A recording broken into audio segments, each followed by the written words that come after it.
తీరా ఎమ్మెల్యే గెలిచిన తర్వాత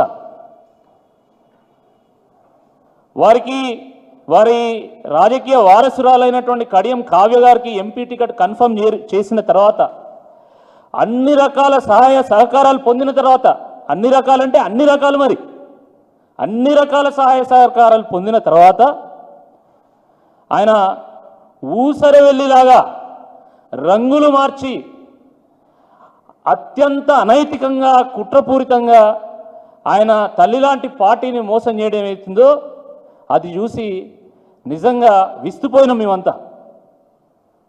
ఇంత ఘోరమా?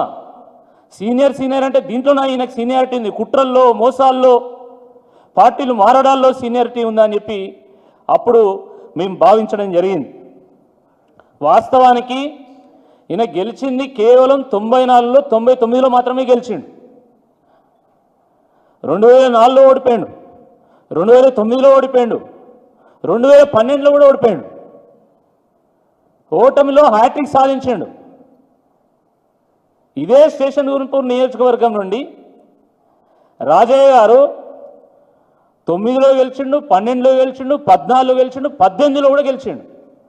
4 సార్లు గెలిచినటువంటి రాజయ్య గారిని కాదని కడియం శ్రీహరి గారి అనుభవాన్ని వినియోగించుకోవాలని చెప్పి కేసీఆర్ గారు ఆయనను పార్టీలోకి ఆహ్వానించి 2014లో ఎంపీ టికెట్ ఇచ్చి గెలిపించి దాని తర్వాత జరిగిన పరిణామాల్లో మళ్ళీ వారిని 15లో ఎమ్మెల్సీ చేసి 15లో ఉప ముఖ్యమంత్రి చేసి 4 సార్లు గెలిచినటువంటి రాజయ్య గారిని కాదని 2023లో ఎమ్మెల్యే టికెట్ ఇచ్చి గెలిపించి అటు పల్లా రాజేశ్వరరెడ్డి గారు ఇటు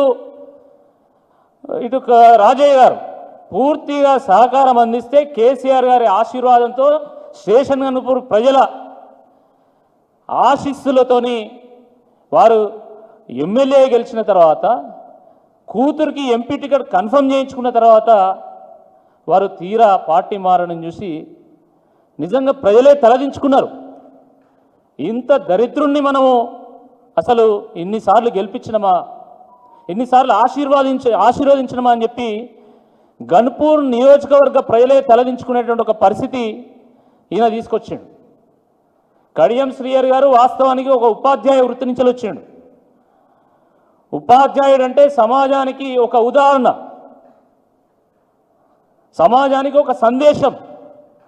కానీ కడియం శ్రీహరి గారు దేనికి ఉదాహరణగా నిలిచిండు? ఆయన ఏం సందేశం అందించిండు అంటే నమ్మిన వాళ్ళని నట్టేట ఉంచాలనేటువంటి ఒక సందేశం అందించాడు. అంతే కదా? ఇవేనా మీరు ఉపాధ్యాయుడిగా పిల్లలకు నేర్పినటువంటి పాఠాలు? పదవులు వస్తూ ఉంటాయి, పోతూ ఉంటాయి, కానీ ఒక రాజకీయ నాయకుడికి శాశ్వతంగా నిలిచేది కేవలం పేరు మాత్రమే. కానీ అవేవి నాకు అవసరం లేదు, పదవులుంటే చాలు, ఇంకా నాకేమీ అవసరం లేదన్న చందంగా కడియం శ్రీహరి గారు వారు వివరించడం నిజంగా చాలా దురదృష్టకరం. రాజకీయాల్లో క్రియాశీలకంగా ఉండాలి, ప్రజలకు సేవలు అందించాలని చెప్పి రాజకీయాల్లోకి వచ్చి పనిచేస్తున్నటువంటి నాలాంటి యువకులకు అందించేటువంటి సందేశం ఏంది కడియం శ్రీహరి గారు? అంటే తల్లిలాంటి పార్టీని మోసం చేయాలి, నమ్మిన వాళ్ళని నట్టేట ఉంచాలి అనేటువంటి సందేశం కదా. ఇంకా అంతకంటే ఇంకేమైనా ఉన్నదా అని చెప్పి ఈ సందర్భంగా నేను అడుగుతా ఉన్నాను.